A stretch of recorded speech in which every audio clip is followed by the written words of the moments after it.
അസ്സലാമലൈക്കും. Hi hello, എല്ലാവരും സുഖമായിട്ടിരിക്കുന്നോ? ഇന്നത്തെ പുതിയ വീഡിയോയിലേക്ക് പോയാലോ?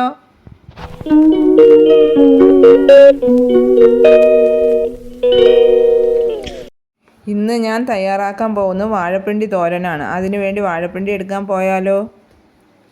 വാഴപ്പിണ്ടി എടുക്കുന്നത് കുറച്ച് പാടുള്ള കാര്യമാണെങ്കിലും അതിൻ്റെ ഗുണവും രുചിയും ഓർക്കുമ്പോൾ എടുക്കാതിരിക്കാനും പറ്റില്ല.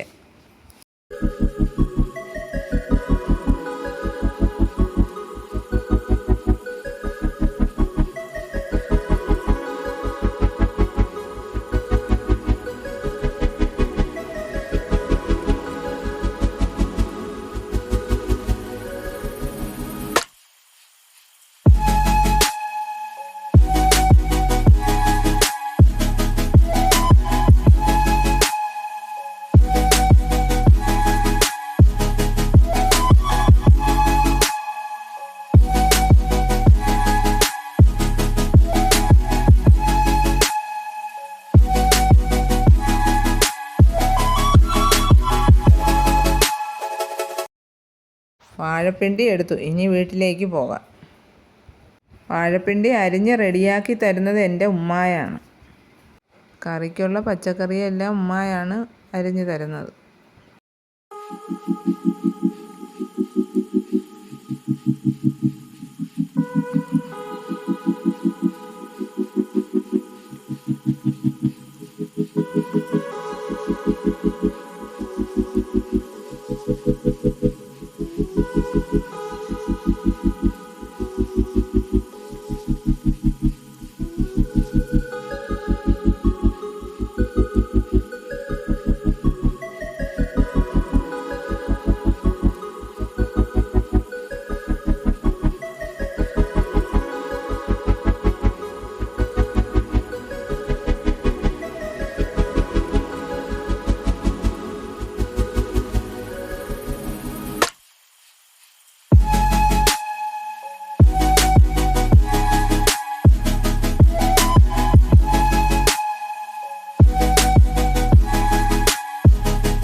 അരിഞ്ഞ വാഴപ്പിണ്ടിയെ ഒരു പാത്രത്തിലാക്കി അതിൽ ഉപ്പിട്ട് തിരുമ്മി പിഴിഞ്ഞ് എടുക്കുക.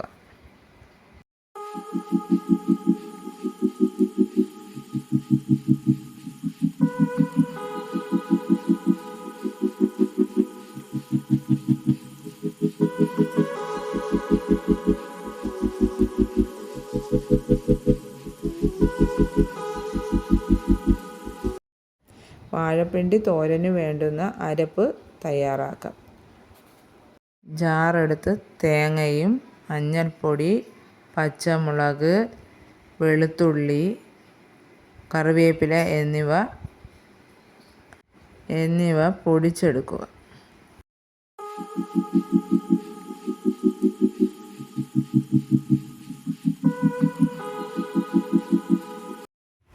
അതിനുശേഷം ഒരു ചട്ടി അടുപ്പത്ത് വെച്ച് ചട്ടി ചൂടാകുമ്പോൾ എണ്ണ ഒഴിച്ച് അതിലേക്ക് കടുകിട്ട് മൂപ്പിക്കുക. കടുക് മൂത്ത് കഴിയുമ്പോൾ അതിലേക്ക് ഉഴുന്ന് ചേർക്കുക. ഉഴുന്ന് ചേർത്തതിന് ശേഷം കറിവേപ്പിലയും ചേർത്ത് നന്നായി മൂപ്പിക്കുക. അതിലേക്ക് അരിഞ്ഞു വെച്ചിരിക്കുന്ന വാഴപ്പിണ്ടി ചേർത്ത് ഇളക്കുക. വാഴപ്പിണ്ടി പിഴിയുന്നതിന് ഉപ്പ് ചേർത്തത് കൊണ്ട് പിന്നെ ഉപ്പ് ചേർക്കണ്ട. അതിനുശേഷം വാഴപ്പിണ്ടി ചെറുതീയിൽ വേവിക്കുക. വാഴപ്പിണ്ടി വെന്തതിന് ശേഷം അതിൽ അരപ്പ് ചേർത്ത് നന്നായി ഇളക്കുക. രുചികരമായ വാഴപ്പിണ്ടി തോരൻ റെഡി. വീഡിയോ ഇഷ്ടമായെങ്കിൽ സബ്സ്ക്രൈബ് ചെയ്യാനും ലൈക്ക് ചെയ്യാനും മറക്കരുതേ.